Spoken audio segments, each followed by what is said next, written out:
හොඳයි. ඉතින් ඔබව අද වැඩසටහනට තම ආදරයෙන් පිළිගන්නවා. අද ඔබත් එක්ක කතා කරන්න කියලා හිතුවා. ව්‍යාපාර අදහසක් ඔබට ගැළපෙනවද නැද්ද කියන කාරණාව. මොකද ගොඩක් දෙනෙක් අහන කතාවක් නේ ව්‍යාපාර අදහසක් කියන්නේ මට තෝරගන්න මේක මට කරන්න පුළුවන්ද මේක වාසිදායකද ඔය වගේ ප්‍රශ්න ගොඩාක් අය අහනවා.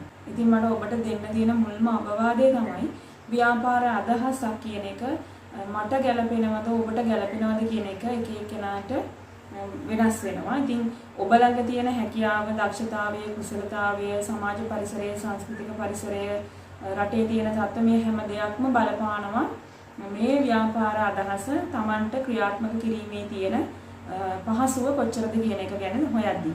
ඉතින් මම අද ඔබට කියලා දෙන්න උත්සාහ කරන්නේ ඔයාගේ ළඟ ව්‍යාපාර අදහස් 10කට වඩා අඩු ප්‍රමාණයක් තියෙන විට මේ ව්‍යාපාර අදහස් 10 ඇතුලෙන් ඔයාටම ගැළපෙන හොඳම ව්‍යාපාර අදහස තෝරගන්නේ කොහොමද කියලා. ඉතින් අපි මේ ක්‍රමයේ හොයන්න යන්නේ මටම ගැළපෙන ව්‍යාපාරය මොකක්ද කියන එක, ඔබටම ගැළපෙන ව්‍යාපාරය මොකක්ද කියන එක අපි හොයන්න උත්සාහ කරන්නේ. පුංචි මේකට තියෙනවා පොඩි ක්‍රමයක්. මේ ක්‍රමය පාවිච්චි කරලා බලමු කොහොමද ඔයාට ගැළපෙන ව්‍යාපාර අදහස තෝරගන්නේ කියලා. මේකට අපි කියනවා SWOT ඇනලිසිස් කියලා. එහෙම නැත්නම් ෂඩු අත විශ්ලේෂණය කියලා.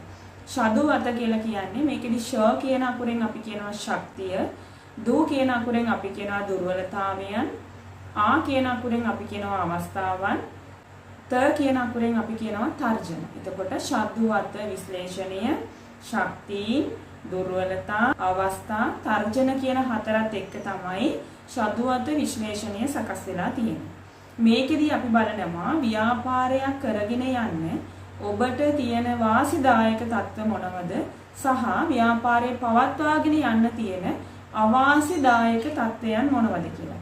මේ ෂඩු අත කියන විශ්ලේෂණය ඇතුළේදී ඔයාගේ ව්‍යාපාරය පවත්වාගෙන යන්න තියෙන ඔබට තියෙන වාසිදායක දේවල් සහ අවාසිදායක දේවල් ගැන තමයි අපි මේ විශ්ලේෂණය හරහා හොයලා බලන්න යන්නේ.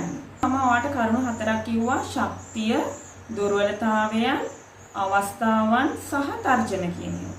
මේකෙදි බලන්න ඔබට වාසිදායක අවස්ථාවන් පිරිනමන්නේ මොන දෙකද? ඔයාට වාසිදායක වෙන්නේ අපිට වාසියක් වෙන්න දේවල් මේ හතරෙන් මොනවාද?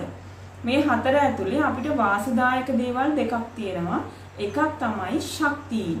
ඔයාගේ හිතේ තියෙන ව්‍යාපාර අදහස පවත්වාගෙන යන්න ව්‍යාපාරයක් බවට පත් කරන්න ඔයාට ශක්තියක් වෙන දේවල් මොනවද?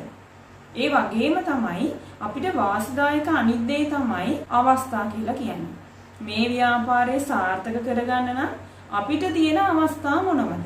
එහෙනම් මේ දෙකම අයිති වෙන්නේ අවස්ථා සහ ශක්තියින් කියන දෙක අයිති වෙන්නේ ඔබේ ව්‍යාපාරයේ වාසිදායක පැත්තට. ඒ වගේම තමයි ඔබ තෝරගන්න යන ව්‍යාපාර අදහස ඔබට ගැළපෙනවද? කොයිතරම් තර්ජනයක් මේකේ ඇතුලේ තියෙනවද? මේක සාර්ථක කරගන්න ගියාම කොයිතරම් මේකේ දුර්වලතාවයන් තියෙනවද? මේ දුර්වලතා සහ තර්ජන කියන දෙක තමයි අපිට අවාසිදායක විදිහට බලපාන්නේ. එහෙනම් ඔයා තෝරගත්ත ව්‍යාපාර අදහස් 10 අරගෙන මේ ෂඩු අත විශ්ලේෂණයට, එහෙම නැත්නම් වාසිදායක කරුණු දෙකයි ශක්තියින් සහ අවස්ථා, අවාසිදායක කරුණු දෙකයි දුර්වලතා සහ තර්ජන කියන දෙකට මේ එක එක ව්‍යාපාර අදහසට තියෙන ශක්තිය කොයි වගේද, දුර්වලතා කොයි වගේද, අවස්ථා කොයි වගේද කියන එක අපි එකින් එකට මේ එක ව්‍යාපාර අදහසට තියෙන දේවල් එකතු කරගෙන අපි බලනවා කොයි ව්‍යාපාර අදහසටද ඔබට වාසිදායක తত্ত্বය, එහෙම නැත්නම් වාසිදායක පැත්ත වැඩි වෙන්නේ කියලා. ඒ කියන්නේ අපි මේ ඔයාලට chart එක පේනවා දකින්න පුළුවන් තිරයේ මේ ශක්තියින් කියන පැත්තේ තමයි තියෙන්නේ ශක්තිය සහ අවස්ථා කියන කරුණු දෙක. අවාසිදායක පැත්තේ තමයි තියෙන්නේ දුර්වලතා සහ තර්ජන කියන කරුණු දෙක. එතකොට ඔබ තෝරගන්න ඕන ව්‍යාපාරයේ වාසිදායක తত্ত্বය කියන්නේ ශක්තිය සහ අවස්ථා වැඩිම ව්‍යාපාර අදහස. දුර්වලතා සහ තර්ජන අඩුම ව්‍යාපාර අදහස තමයි ඔබ තෝරගන්න ඕන. ඔබ දැනට අවසාන වශයෙන් තෝරගෙන තියෙන ව්‍යාපාර අදහස් 10 මේ කියන ශක්තියින්, දුර්වලතාවයන්, අවස්ථා, තර්ජන කියන හතරට එකින් එකට සටහන් කරන්න මේ වගේ තියෙන දේවල්. සටහන් කරලා බලන්න අවාසිදායක පැත්ත අඩු වාසිදායක පැත්ත වැඩි වෙන ව්‍යාපාර අදහස කෝකද කියලා. ඒ ව්‍යාපාර අදහස තමයි ඔයාට ව්‍යාපාරයක් කරන්න තෝරාගත යුතු ව්‍යාපාර අදහස වෙන්නේ. මේකෙදි මම දැන් කතා කරනවා ශක්තියින් විදිහට මොනවද අපිට තියෙන්නේ වාසිදායක තත්ත්වවලදී. මේ ව්‍යාපාරයේ පවත්වාගෙන යනකොට ව්‍යාපාරයේ අභ්‍යන්තරයේ ඔබට බලපාන කරුණු වලට තමයි අපි ශක්තියින් කියලා කියන්නේ. වාසිදායකව ව්‍යාපාරය තුල කරගෙන යෑමේදී ඔයාට තියෙන ශක්තිය මොනවද? අපි එහෙම ගත්තොත් ඔයාගේ ව්‍යාපාරයේ ශක්ති විදිහට ඔබට තියෙන දේවල් වෙන්නේ. එහෙනම් ව්‍යාපාරය ආරම්භ කරන්න යන අවස්ථාවේදී ඔබ සතුව තියෙන සම්පත් ශක්තියක් ඔයාට මේ ව්‍යාපාරය ආරම්භ කරන කාරක ප්‍රාග්ධනය මුදල් තියනවා වෙන්න පුළුවන්, ඉඩමක් තියනවා වෙන්න පුළුවන්, දක්ෂ සේවකයෝ ඉන්නවා වෙන්න පුළුවන්, ඔයාට හොඳ දැනුමක් තියනවා වෙන්න පුළුවන් ඔයා ආරම්භ කරන්න යන ව්‍යාපාරය සම්බන්ධව. එහෙම නැත්නම් ඒ ව්‍යාපාරය සම්බන්ධව දැනුම තියෙන පිරිස ඔයාගේ ළඟ ඉන්නවා වෙන්න පුළුවන්, ඔයාගේ පවුලේ ඉන්නවා වෙන්න පුළුවන්. මෙන්න ඔයාට ශක්තියක්. මේ හැමදේම ව්‍යාපාරයේ අභ්‍යන්තර සාර්ථකත්වයට ගෙනියන්න තියෙන ශක්තියින් මොනවද? ඒ සියල්ල ඔයාට ශක්තියක් වෙනවා. උපකරණ වෙන්න පුළුවන්, යන්ත්‍ර සූත්‍ර වෙන්න පුළුවන්, තාක්ෂණය වෙන්න පුළුවන්, ගැණුම් කරුව වෙන්න පුළුවන්, ඔබව දන්න පාරිභෝගිකයෝ වෙන්න පුළුවන්. මේ හැම දෙයක්ම ඔයාට හම්බ වෙනවා වගේ ව්‍යාපාරය ඇතුලේ ශක්තිය. ඒවා ඇවිල්ලා අභ්‍යන්තර ව්‍යාපාරයේ අභ්‍යන්තර වශයෙන් තියෙන ශක්තිය. ඒ වගේම අපි බලමු අවාසිදායක පැත්තේ අපිට තියෙනවා මොනවද? දුර්වලතාවයන්. ශක්තිය එනකොට අනිත් පැත්තට එන්නේ දුර්වලතාවයන්. අවාසිදායක පැත්තේ තියෙන දුර්වලතා ගණයට අයිති වෙන දේවල් මොනවද?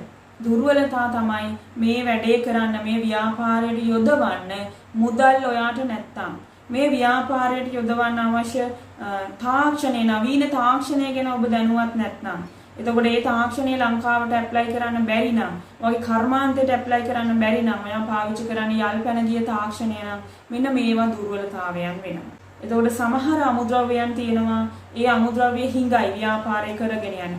සමහර අමුද්‍රව්‍ය විදේශීය රටවල් වලින් තමයි ලංකාවට ගෙන්වන්නේ. ඒතර බදු ගාස්තු වැඩි නම්, ඒතර මේවා අභ්‍යන්තර වශයෙන් ව්‍යාපාරය සාර්ථක කරගන්න බලපාන දේවල්.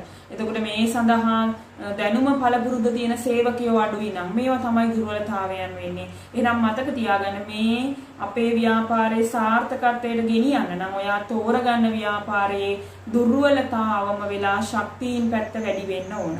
මේ අපි කරුණු දෙකක් කතා කරා.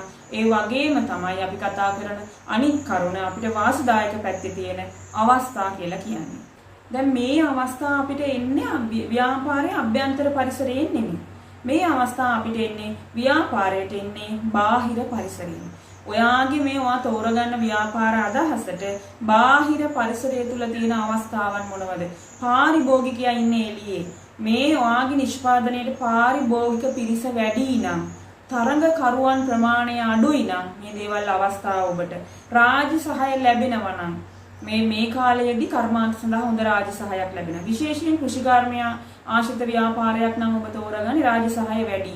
අඩුපොලි ණය අනුපාතය යටතේ ණය ලබා ගැනීමේ පහසුව තියෙනවා. එතකොට මේ වගේ බලන්න මොනවද බාහිර පරිසරයේ තියෙන අවස්ථා. මේ දැනුම පළපුරුද්ද තියෙන සේවකයෝ ඉන්නවා. නවීන තාක්ෂණය තියෙනවා. මේ තාක්ෂණය ගන්න පුළුවන් තැන් ලංකාවේ තියෙනවා. එතකොට අවශ්‍ය පරීක්ෂණ පහසුකම් තියෙනවා. මේ හැම එකක්ම ඔයාට අවස්ථාවන් වෙනවා. දැන් මේ සමහර නිෂ්පාදනවල පරීක්ෂණය කරන්න ගියාම ලංකාවේ පහසුකම් නැහැ. එතකොට අපිට ඒක අවස්ථාවක් නෙමෙයි. ඒක එක්ක දුර්වලතාවයක්, එහෙම නැත්නම් තර්ජනයක් බවට පත් වෙනවා. එතකොට නීතිමය පැත්තෙන් මේවට ලොකු සහායක් හම්බ වෙලා තියෙනවා නම් මේවා ඔයාට මේ වෙලාවේ මේ කර්මාන්තය ලංකාවේ ආරම්භ කරන්න තියෙන අවස්ථාවක් වෙනවා. එමයි බාහිර පරිසරයට අයත් වෙන අනිත් අපිට අවාසිදායක කරුණ තමයි තර්ජන කියලා කියන්නේ. අවාසිදායක තත්ත්වය යටතේදී අපි බලනවා මොනවද තියෙන තර්ජන. තර්ජන වෙන්න පුළුවන්, දේශපාලන බලපෑම් තියෙන්න පුළුවන්, අසීමාන්තික ලෙස බදු පැනවීම තියෙන්න පුළුවන්, රජය ගන්න තීන්දුව తీරන වෙන්න පුළුවන්. සමහර අමුද්‍රව්‍ය ගෙන්නන්නේ නැහැ කියලා රජය තීරණ ගත්තොත් අපිට ඒ අමුද්‍රව්‍ය පාවිච්චි කරලා හදන නිෂ්පාදන හදන්න බෑ.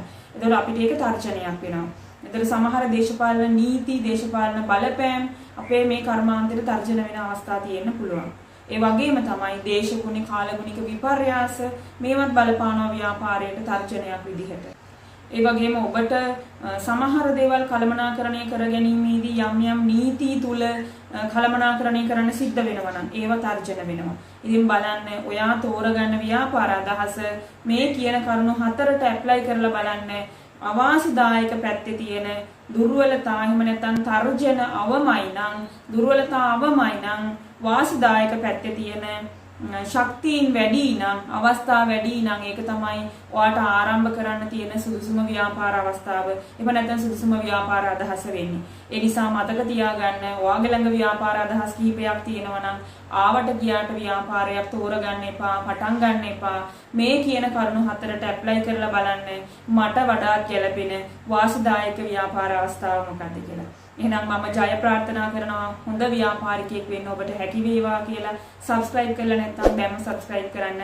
එතකොට ඔයාලට මම අලුතින් වීඩියෝ එකක් එකතු කරපු ගමන් ඒක බලන්න පුළුවන්කම හම්බ වෙනවා. මේ දැනුම තව කෙනෙකුට share කරොත් අපේ රටේ තවත් අලුත් ව්‍යවසායකයෙකුට ඒ තොරතුරු වැදගත් වේවි. එහෙනම් අපි නැවත වීඩියෝ එකකදී මුණ ගැහෙමු.